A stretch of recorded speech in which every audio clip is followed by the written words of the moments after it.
तू ही निरंकार। सदगुरु जी की कृपा से ही सिर्फ और सिर्फ परमात्मा को पाया जा सकता है।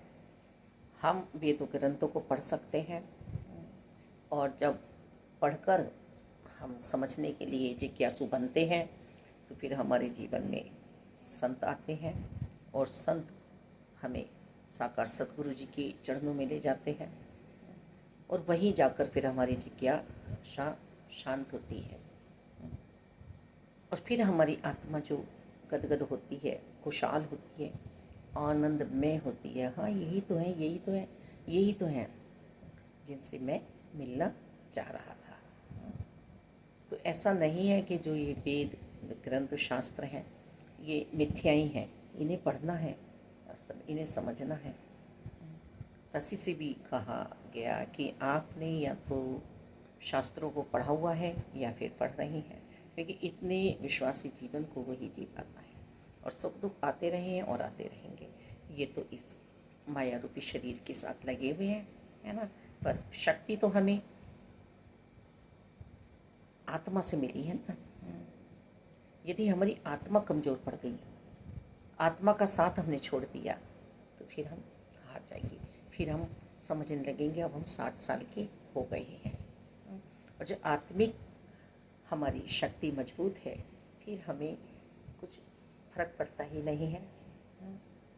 मालिक, और ये वस्तु आपकी है, जब चाहे जब ले लें, अपना कोई जरूरी ही नहीं है। न मेरे सोचे आज तक कुछ हुआ है, ना आगे होना है, जैसे चाहे वैसे करें। ये गुरु कृपा हुई है हम पे कि हमने आपको पा लिया है। और अब जो अपना बनाया है सतगुरु जी, अपना ही बना के रखना मालिक दातार। इस संसार में आपके अलावा अपना कोई नहीं है। जब भी मन उदास सा होता है तो संसार की तरफ से तो वास्तव में ही कोई याद ही नहीं आता, बस एक आप ही याद आते हैं। और उदासी तो वास्तव में हमें माया से ही लेनी है, संसार से ही लेनी है। उदासीन तो हमें संसार से ही होना है। बस एक आप ही हैं, आप ही हैं, आप ही हैं। संन्यास हमें संन्यास से ही लेना है। अंदर की गुफा में आप ही विराजमान है, आपकी ही मूर्त विराजमान है, बाहर आपके दर्शन हो रहे हैं सतगुरु जी की कृपा से। बस मालिक दाता। और जगत में फिर हमें क्या चाहिए? आप जिसके साथ हैं परमात्मा निराकार दाता, आप इस रथ को हाँकते रहना, चलाते रहना दाता। हम आपकी सवारी बने हुए हैं। अपने आप कुछ हमसे आता ही नहीं है, होता ही नहीं है। जैसा आप चाहते हैं वैसा हो जाता है और वही मेरे लिए सुखदायी होता है, वही मेरे लिए सही होता है।